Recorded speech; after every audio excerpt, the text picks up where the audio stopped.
سب نے اپنا ریٹ بڑھوانے کے لیے ہاتھ پیر باندھنے شروع کر دیے ہیں، کیونکہ ظاہر ہے کوئی بھی نہیں چاہتا کہ نون لیگ یا اہل قوت اکیلے ہی اقتدار اور اختیار اور کھانے پینے کے مزے لوٹیں. سب کو اپنا اپنا حصہ چاہیے. ایم کیو ایم پاکستان نے بھی اب دیکھا ہے کہ آئینی ترمیم کرانے کے لیے بندے تھوڑے ہیں اور ایک ایک بندہ اہم ہے، لہٰذا انہوں نے بھی اعلان کر دیا ہے کہ ہمارا کوٹا سسٹم ختم کیا جائے، فلاں کام کیا جائے اور فلاں کام کیا جائے، ورنہ ہم حکومت سے علیحدگی اختیار کر لیں گے. ظاہر ہے ایم کیو ایم پاکستان آخری لمحے تک حکومت سے علیحدگی اختیار نہیں کرے گی. فرض کریں یہ حکومت 5 سال چلتی ہے تو وہ 4 سال اور 10 مہینے کے بعد احتجاجاً علیحدہ ہوگی حکومت سے، تاکہ کوئی مظلومیت کارڈ بھی کھیلا جا سکے اور جو مراد ہیں حکومت میں شامل ہونے کی ان سے بھی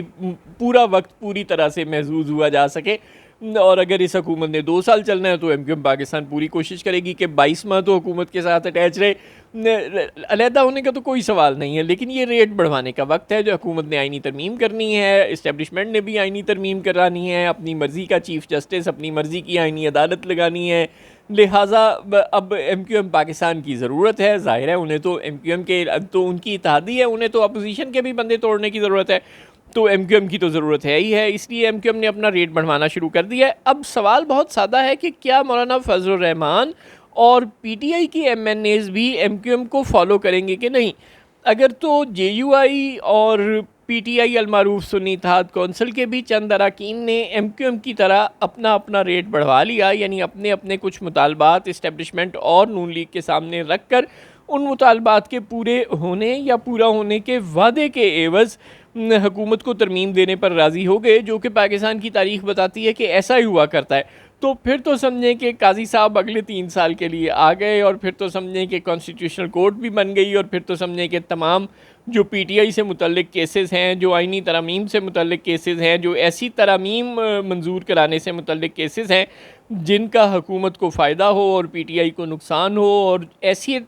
ترامیم خاص طور پہ منظور کرانے سے متعلق ہیں جن سے حکومت کو اسمبلی میں 2/3 اکثریت مل جائے گی، یعنی مخصوص نشستیں، اس سے پی ٹی آئی کی چھٹی ہو جائے گی. تو ایسی ترامیم منظور کرانے کے لیے اور ایسے تمام کارنامے سر انجام دینے کے لیے ایم کیو ایم پاکستان اور سنی اتحاد کونسل اور مولانا فضل الرحمان اور جس جماعت کی مدد کی ضرورت ہے حکومت کو، اب یقیناً انہوں نے اپنا ریٹ بڑھوانے کے لیے بھرپور کوششیں شروع کر دی ہیں، اور یہ آخری ہلہ جاری ہے. اگلے کچھ دنوں میں آپ دیکھیں گے کہ سب لوگ اپنا اپنا ریٹ لگوا کر یا بڑھوا کر کسی نہ کسی طرح بالآخر اسٹیبلشمنٹ کی گود میں بیٹھنے کے لیے تیار ہو جائیں گے. پاکستان کی تاریخ تو یہی بتاتی ہے، اللہ نہ کرے کہ ایسا ہو، لیکن بدقسمتی سے یہاں ہوتا ایسا ہی ہے کہ مفاد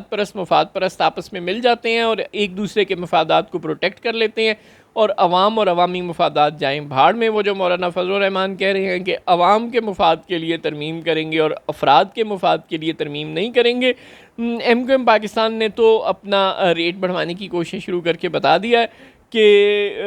انہیں تو آہو میں ہی دلچسپی ہے، اپنی سیاست، اپنا کام چمکانے، اپنا نام بنانے کی کوششیں انہوں نے تو شروع کر دی ہیں، اگرچہ نام وہ بھی عوامی مفاد کا استعمال کر رہے ہیں. اسی طرح پی ٹی آئی المعروف سنی اتحاد کونسل کے بھی اراکین ٹوٹیں گے اپنی اپنی کانسٹیچوئنسی، اپنے اپنے لوگوں کے لیے. کچھ لوگ اپنی ذاتی مفاد لیں گے، کچھ لوگ اپنی کانسٹیچوئنسی کا مفاد لیں گے، جس طرح اس وقت ایم کیو ایم پاکستان کہہ رہی ہے کہ اسے اپنی کانسٹیچوئنسی کے لوگوں کا مفاد چاہیے. لیکن بہرحال ہوگا مفاد ایونچولی انڈیویجولز کا، چاہے وہ گروپس کا ہو، چاہے وہ کسی پریشر گروپ کا ہو، یا چاہے وہ چند افراد کا ہو. قومی مفاد میں کوئی سوچے گا، میرے والوں نہ ہی سمجھو.